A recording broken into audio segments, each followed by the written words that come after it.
بسم اللہ الرحمن الرحیم۔ السلام علیکم ناظرین، میں ہوں جی ایم جمالی اور آپ دیکھ رہے ہیں ڈیجیٹل کے سب سے بڑے چینل نیوز پاکستان کا پروگرام اے ٹو زی۔ ناظرین، پاکستان میں جیسے جیسے عمران خان کے گرد ملک کے قانون نافذ کرنے والے اداروں کا دائرہ تنگ ہوتا جا رہا ہے، ویسے ویسے عمران خان کے بین الاقوامی سپورٹرز اور مددگار کھل کر سامنے آتے جا رہے ہیں اور وہ عمران خان کو بچانے کے لیے ہر ممکن اقدام کر رہے ہیں۔ ان طاقتور ملکوں، اداروں اور افراد کی سپورٹ دیکھ کر یوں محسوس ہو رہا ہے کہ جیسے پاکستان میں عمران خان ان کا سب سے بڑا اثاثہ ہے اور وہ اپنے اثاثے کو بچانے کے لیے ہر ممکن اقدام اٹھا رہے ہیں اور آخری حد تک جانے کو تیار نظر آ رہے ہیں۔ جیسا کہ یہ بات سبھی کے علم میں ہے کہ آج کل دنیا میں عسکری سے زیادہ معاشی و اقتصادی جنگ ہے۔ جو ملک اقتصادی اور معاشی طور پر مضبوط ہے، وہی ملک دنیا میں اصل طاقت کا حامل ملک تصور کیا جا رہا ہے۔ کہنے کو پاکستان دنیا کی 7ویں ایٹمی طاقت ہے، یعنی دنیا کے صرف 7 ممالک کے پاس ایٹمی طاقت یا ایٹم بم موجود ہے، لیکن اس کے باوجود پاکستان کی کرنسی سری لنکا سے بھی کمزور ہو چکی ہے، جس نے حال ہی میں ڈیفالٹ کیا ہے۔ پاکستان کو $1 ارب کے حصول کے لیے آئی ایم ایف کے سامنے ناک سے لکیریں نکالنی پڑ رہی ہیں، لیکن اس کے باوجود آئی ایم ایف ہر روز پاکستان کے سامنے ایک نئی شرط رکھ دیتا ہے۔ دلچسپ بات یہ ہے کہ آئی ایم ایف نے اپنی گزشتہ 70 سالہ تاریخ میں قرض دینے سے قبل ایسا سلوک کسی ملک کے ساتھ نہیں کیا جو وہ آج کل پاکستان کے ساتھ کر رہا ہے، جس کی وجہ سے پاکستان کی معیشت مسلسل تباہی سے دوچار ہے۔ جی ناظرین، پاکستان میں ڈالر کے مقابلے میں روپے کی قدر میں ہر روز کمی واقع ہو رہی ہے، لیکن یہ طے ہے کہ یہ سب کچھ خود بخود نہیں ہو رہا ہے۔ اس صورتحال کے پیچھے دنیا کے طاقتور ملک، آئی ایم ایف، دیگر عالمی مالیاتی ادارے اور پاکستان میں ان اداروں اور ملکوں کے تنخواہ دار موجود ہیں۔ آج $1 312 سے زائد میں فروخت ہو رہا ہے، جبکہ بلیک مارکیٹ میں ڈالر 320 سے 322 روپے کا بھی نہیں مل رہا۔ دوسری طرف سری لنکا، جس نے حال ہی میں ڈیفالٹ کیا ہے، وہاں $1 305 روپے سری لنکن روپے کے حساب سے مل رہا ہے۔ اس کا مطلب یہ ہے کہ اس وقت خطے میں پاکستانی روپیہ کمزور ترین کرنسی ہے اور یہ کام ایک سوچے سمجھے منصوبے کے تحت دانستہ طور پر کیا جا رہا ہے۔ واضح ہے کہ پاکستان ایک ایسا ملک ہے کہ جس کی ایک بڑے حجم کی معیشت ہے، یعنی یہاں زراعت بھی ہے، ٹریڈ بھی ہے اور انڈسٹری بھی ہے، جبکہ پاکستان کی کچھ نہ کچھ ایکسپورٹ بھی ہے، لیکن اس کے باوجود $1 320 سے 322 روپے پاکستانی میں دستیاب ہے۔ لیکن افغانستان، جس کی نہ تو کوئی خاص معیشت ہے، نہ وہاں انڈسٹری ہے اور نہ ہی وہاں تجارت کا وہ حجم ہے جو پاکستان میں ہے، لیکن اس کے باوجود وہاں $1 صرف 87 روپے افغانی میں دستیاب ہے۔ اس سے اندازہ کیا جا سکتا ہے کہ پاکستان کی معیشت کے ساتھ عالمی طاقتیں کیا کھلواڑ کر رہی ہیں اور جس میں آئی ایم ایف جیسے ادارے اور اس کے پاکستان میں بیٹھے تنخواہ دار ایجنٹ پیش ہیں۔ اور یہ بھی طے ہے کہ مغرب زدہ معیشت دان، جسے اوپن مارکیٹ کا نام دیتے ہیں، وہ مارکیٹ طاقتور ملکوں اور آئی ایم ایف جیسے اداروں میں بیٹھ کر کنٹرول ہوتی ہے۔ آج ایکسچینج ریٹ کو اوپن مارکیٹ کے حوالے کرنے کا نعرہ لگانے والے پاکستانی روپے کو بلیک مارکیٹ میں 322 روپے تک لے آئے ہیں، لیکن انہیں اب بھی سکون نہیں۔ واضح رہے کہ یہ بلیک مارکیٹ بھی دراصل اوپن مارکیٹ کی ایک شکل ہے۔ اب آئی ایم ایف پاکستان سے یہ بھی تقاضا کر رہا ہے کہ پاکستانی حکومت انٹر بینک جہاں ایکسچینج ریٹ 285 روپے کے لگ بھگ ہے، اسے اوپن مارکیٹ کے برابر کرے۔ یعنی آئی ایم ایف کا مطالبہ ہے کہ پاکستان کی حکومت باضابطہ طور پر اعلان کرے کہ $1 کے مقابلے میں پاکستانی روپیہ 322 روپے کے برابر ہے، لیکن اس پر بھی آئی ایم ایف اور اس کے کئی حواریوں کی بس نہیں ہونے والی اور بات اس سے بھی آگے جانے کے امکانات موجود ہیں۔ جی ناظرین،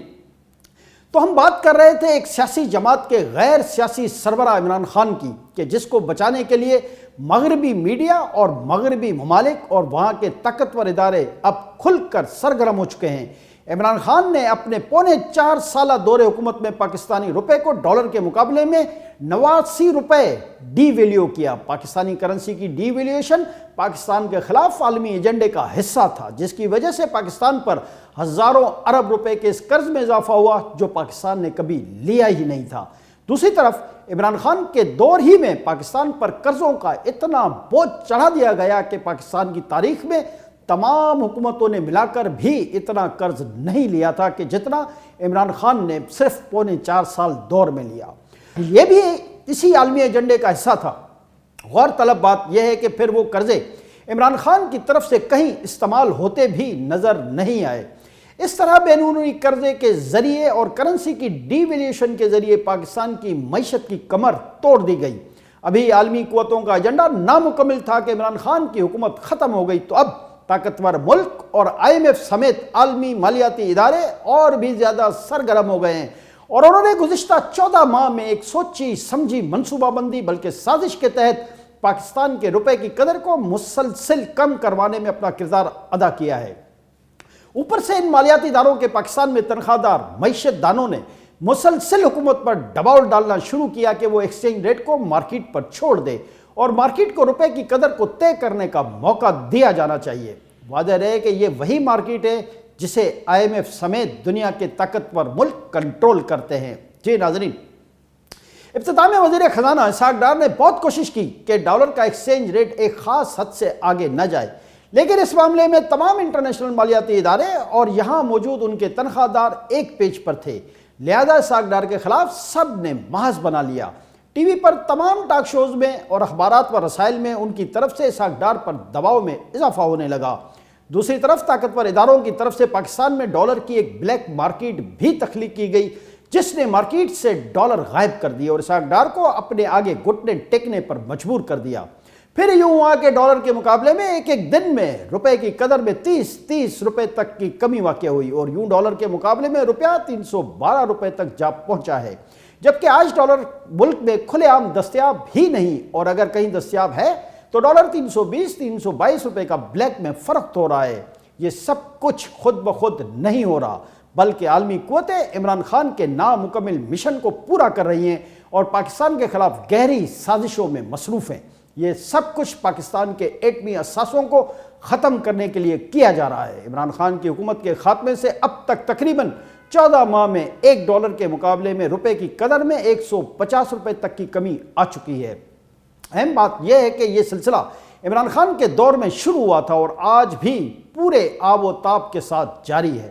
اگرچہ موجودہ حکومت اس کی مخالف ہے کہ روپے کو بالکل کھلا چھوڑ دیا جائے، لیکن وہ IMF سمیت دیگر مالیاتی اداروں اور ان کے پاکستان میں موجود تنخواہ داروں کی وجہ سے کچھ نہیں کر پا رہی۔ IMF پاکستان کے ساتھ اسٹاف لیول معاہدہ کرنے میں مسلسل تاخیر کیوں کر رہا ہے؟ کیا اس کے پیچھے کوئی عالمی ایجنڈا تو نہیں؟ یہ بہت غور طلب معاملہ ہے، کیونکہ پاکستان کے ایٹمی اثاثے مشکل میں ہیں۔ واضح رہے کہ بھارت اور اسرائیل سمیت امریکہ اور بیشتر مغربی ممالک پاکستان کے ایٹمی اثاثے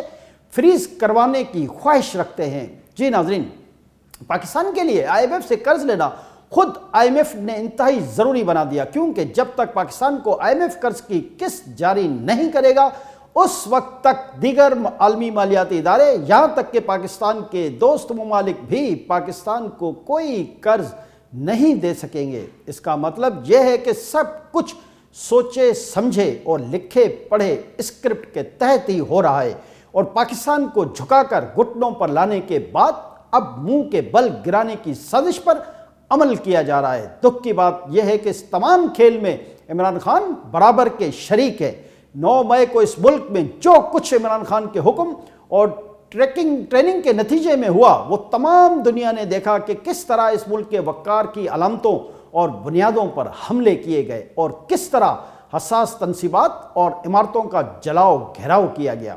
کس طرح شہیدوں کی تصویروں اور اسٹیچوز کی بے حرمتی کی گئی۔ اس سے ثابت ہوتا ہے کہ عمران خان کسی عالمی ایجنڈے کے تحت پاکستان کو مالی، اقتصادی، سیاسی، اخلاقی اور جغرافیائی طور پر تباہ اور تقسیم کرنے کے مشن پر ہیں، جس کے لیے وہ بار بار مغربی میڈیا کو انٹرویوز دے کر اپنے آقاؤں سے مزید مدد مانگ رہے ہیں، جبکہ دوسری طرف 60 سے زائد کانگریس مین ایک خط کے ذریعے امریکی وزیر خارجہ ایتھونی بلکن کو پاکستان کے خلاف کارروائی تیز کرنے اور عمران خان کو ہر قسم کا ریلیف دلوانے کا مطالبہ بھی کرتے نظر آتے ہیں، جبکہ دوسری طرف IMF ہر روز اسٹاف لیول معاہدے کے لیے ایک نئی شرط عائد کر کے اور معاہدے میں مزید تاخیر کر کے عمران خان کے مشن کی تکمیل میں ان کی مدد کرتا نظر آ رہا ہے۔ IMF اور اس کے تنخواہ دار ڈالر کے مقابلے میں پاکستانی روپے کی قدر کو 320-322 تک پہنچانے میں کامیاب ہو چکے ہیں،